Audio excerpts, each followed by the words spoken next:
What is the domain and range of a function? Imagine you have a magic box that takes in certain numbers and gives you other numbers in return. The question is, what numbers can you put into this box, and what numbers can you expect to get out?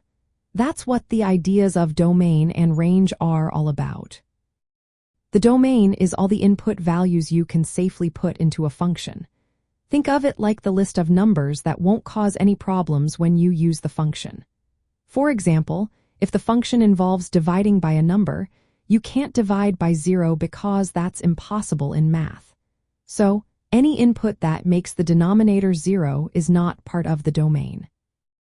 In the case of a simple linear function, like f of x equals 2 times x plus 3, you can put in any real number for x. That means the domain is all real numbers. The function can handle any number you give it, and it will give you an output. Now the range is about what you get out of the function. It's all the possible output values. For the same linear function, because you can choose any real number for x, the outputs can also be any real number. So, the range is all real numbers too. But not all functions are that flexible. Take a function that involves a square root, like f of equals the square root of x minus 4.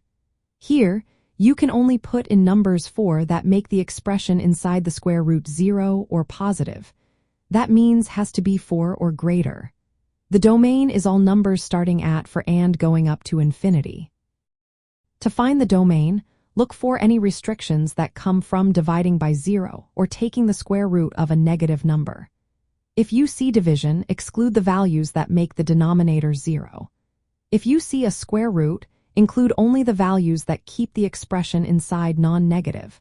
If there are no restrictions, then the domain is all real numbers.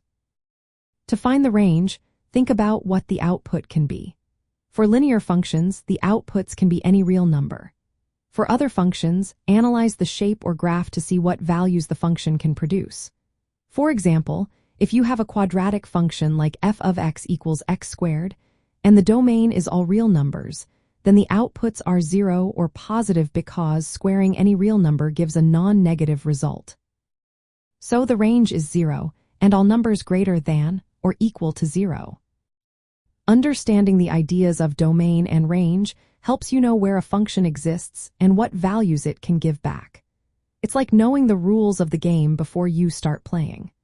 When you graph a function, the domain tells you where the graph is drawn left to right, and the range tells you how high or low the graph goes up and down. In summary, the domain is all the input values that work with the function, and the range is all the output values the function can produce.